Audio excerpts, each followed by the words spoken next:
est livré à la soumission, à la capitulation et parfois à l'humiliation. Eh bien, notre pays a besoin de vous. Il a besoin de votre énergie. Il a besoin de votre engagement. Nous avons, dans cette campagne, acquis une première victoire. Nous avons contraint tout le monde à se situer par rapport aux thématiques que nous avons portées. Vous avez vu sur l'Europe, vous avez constaté pendant le débat, sur 11 candidats, 9 nous ont rejoints dans une critique qui, il faut bien le dire, démontrait, soulignait l'échec de l'Union européenne.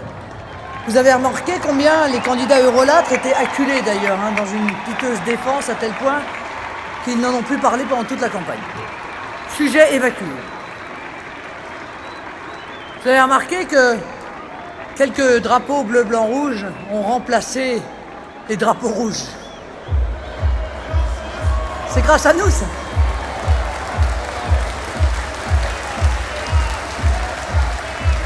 Mais, je vais vous dire, je vois dans ces changements, même opportunistes, la preuve de la victoire idéologique totale des patriotes.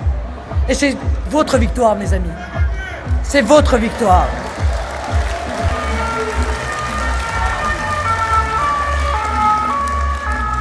Pour nous, qui avons ramassé le drapeau national dans le ruisseau, qui l'avons brandi quand d'autres le honnissaient, ça n'est pas seulement une satisfaction, parce qu'une victoire, c'est le signe que notre projet est réalisable. Que nous pouvons réveiller la conscience nationale, y compris chez les plus hermétiques.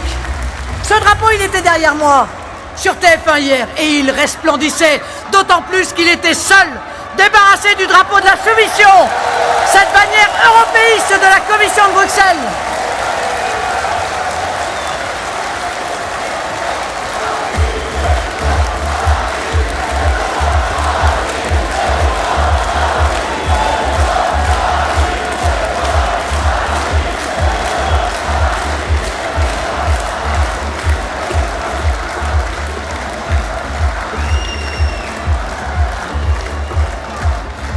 Le poète Paul Verlaine chantait « L'amour de la patrie est le premier amour.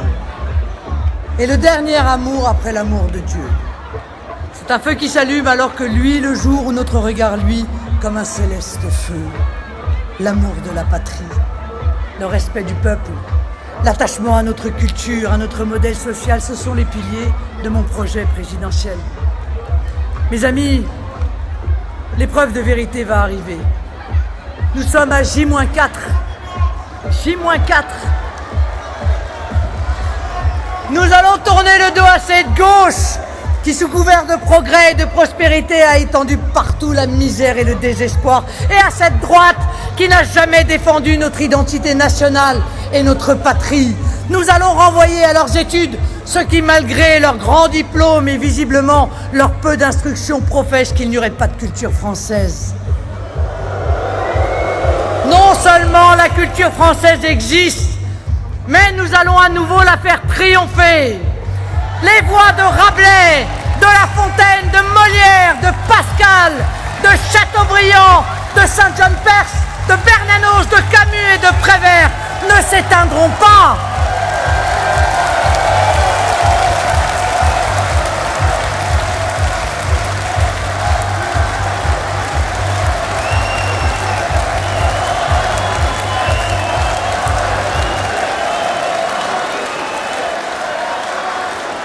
Les belles lettres de vos auteurs, Alphonse Daudet, le peintre de la famille et de la patrie, de Mistral, ce patriote de Provence ou de Pagnol, continueront comme le chant des cigales de bercer l'enfance de nos enfants et de nous enchanter.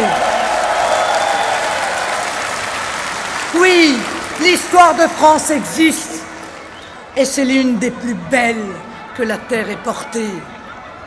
Une histoire qui, de Clovis à Charles de Gaulle, de Jeanne d'Arc à Delattre, de Louis XIV à Clémenceau, de Bouvines à Valmy, de Marignan au Chemin des Dames, d'Orléans jusqu'à Bir Hakeim, a su faire de l'épopée française l'une des plus exaltantes qu'ait connue l'esprit humain et l'une des plus belles pages de l'histoire du monde.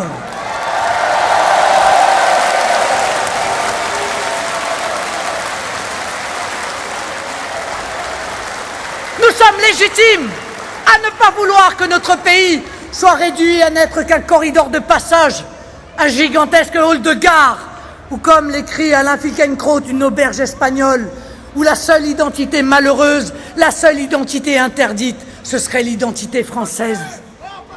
Le malheur n'est pas inéluctable, la glissade dans le précipice n'est pas une fatalité.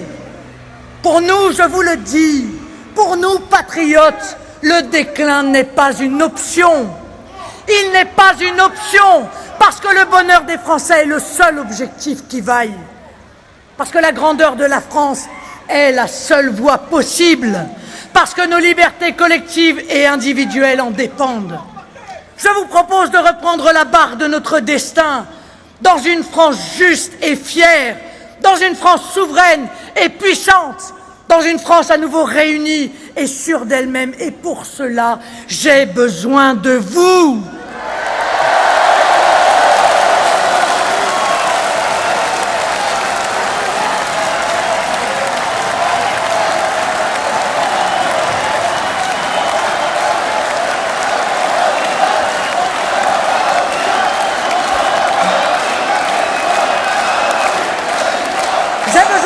Mobilisation sans faille, la mobilisation de tout le peuple patriote de France.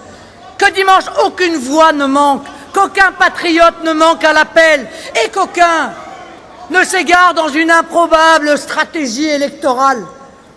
Il me faut dimanche le plus haut score possible. C'est la condition de la victoire du second tour.